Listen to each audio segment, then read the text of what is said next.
Welcome back to John Kleis Car Audio's YouTube channel, where unfortunately we have yet another Hyundai i10 with us today to replace the infamous factory sat-nav unit, which has gone down again. Well, I say again, this customer's only had one go down, but we get so many of these. And what I'm going to do is I'm going to show you what the factory one looks like so you know. So it is indeed this unit right here. If you have one of these, this is the style that unfortunately is prone to going wrong.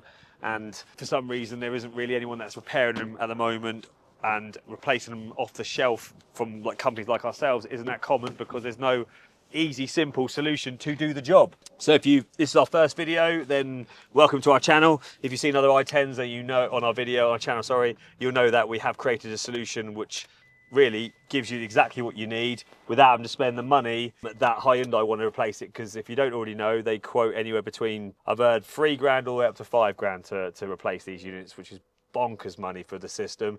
So that's why we came up with a solution where we replace the dashboard to allow us to put a normal aftermarket 7-inch touchscreen in, just like what you see here. This is the Kenwood model. Now I'm going to turn it on and just run you through what it does, because it pretty much does what the old one does with a few extras. So we've got this Hyundai startup logo, which actually is just a nice little touch to keep it more in keeping. We add that on ourselves, we make that logo for ourselves. That's a disclaimer. So click on this. So this unit is a 7-inch touchscreen with DAB, Apple CarPlay, Android Auto, Bluetooth, as well as a couple of other extras you may or may not use. We've got the USB working in the factory position just down here. We've put a USB-C down there, so it's actually a fast charger now rather than USB-A it used to be.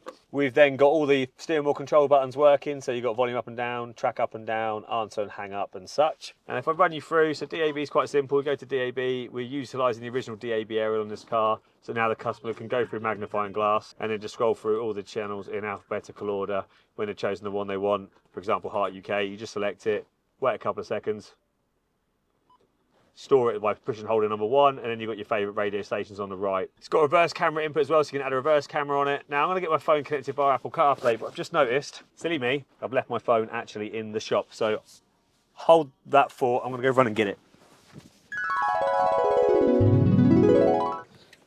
Sorted, got my phone. Right, so back to the demonstration. I'm going to get to my phone, I'm going to go to Bluetooth, and I'm going to search for devices. I'm going to make it visible on the Kenwood first by pushing the TEL button. Now it's visible. So if I go to my phone, Kenwood DMX8021 is found.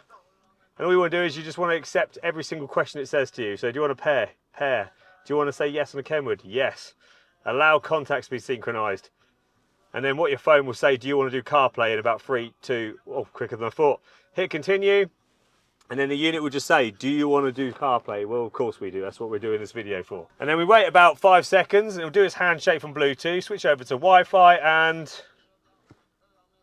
give me Apple CarPlay on the screen, just like so. Customer might have had CarPlay on this before, because some of them do, I think, had CarPlay at standard, but this is now wireless CarPlay, so no having to get your phone plugged in. So now, if the customer didn't have access to before, they've now got access to Apple Maps, Google Maps, Waze navigation, and music streaming apps like YouTube Music, Spotify, Deezer, Apple Music, SoundCloud, all the apps you could possibly want. And if you go into it, there's no DAB coverage.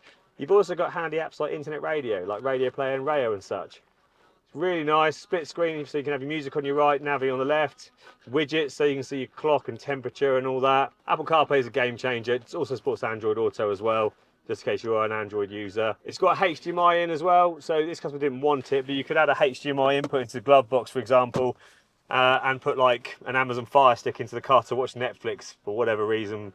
Obviously not when you're driving, because that would be illegal, only when you're stopped. It's really the best solution when you get quoted 4 to 5 grand from Hyundai to actually replace this system. We've come up with a great solution.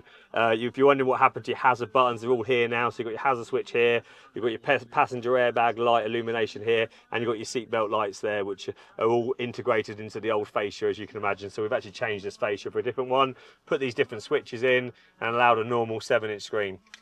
Now, for a bit of extra peace of mind, the Kenwood doesn't come with 1, not 2, but 3-year warranty when supplied and fitted by a pro installer like ourselves, John Kleis Car Audio. And yeah, just peace of mind for 3 years really, because it's a good car, you know, but unfortunately they're not high enough value to warrant spending 5 grand on a new in-car entertainment system. So this is a good solution. If you like what you see, you know what to do, get in contact. This is Hyundai i10, this is Connor. We'll see you soon. John Kleis Car Audio signing out.